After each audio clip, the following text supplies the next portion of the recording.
Welcome to episode 2 the summary of Mahabharata. Shantanu మహారాజు గంగాదేవికి వివాహం జరుగుతుంది. వాళ్ళకి పుట్టిన కుమారుడే మన దేవవ్రతుడు భీష్ముడు.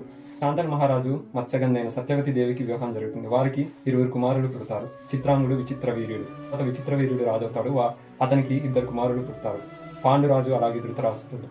ధృతరాష్ట్రుడు అంధుడు అవడం వల్ల పాండురాజు హస్తినాపురానికి రాజు అవుతాడు. అయితే అప్పుడు అరణ్యవాసంలో పాండురాజు భార్యలైన కుంతి మాద్రిలకు 5 పుత్రులు పుడతారు. వాళ్ళే పంచ పాండవులు.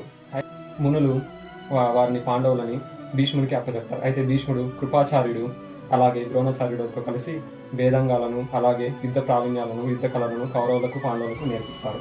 అయితే చిన్నప్పటి నుంచే కౌరవులకు పాండవులకు వారికి ఎప్పుడు గొడవలు జరుగుతూ ఉంటాయి. ఇంద్రప్రస్థానము పాండవులకి అలాగే హస్తినాపురం కౌరవులకు ఇచ్చి రాజ్యాన్ని పంచారనమాట. అయితే పాండవులు శకునితో జూదంలో ఓడిపోయి సర్వము కోల్పోతాడు.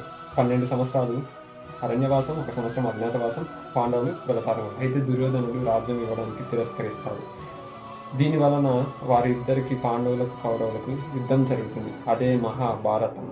భీష్ముడు, ద్రోణాచార్యుడు, కర్ణుడు, కౌరవులు అందరూ యుద్ధంలో మరణిస్తారు. పాండవులకు విజయం ప్రాప్తి కలుగుతుంది. 36 సంవత్సరాలు హస్తినాపురాన్ని పరిపాలిస్తారు. ఆ తర్వాత అభిమన్యుడి కుమారుడైన పరీక్షితుడు హస్తినాపురాన్ని పరిపాలిస్తాడు. ఆ తర్వాత పరీక్షితుడి కుమారుడైన జనమేజయుడు పరిపాలిస్తాడు. ఈ విధంగా మహాభారతం అనేది జరుగుతుంది క్లుప్తంగా.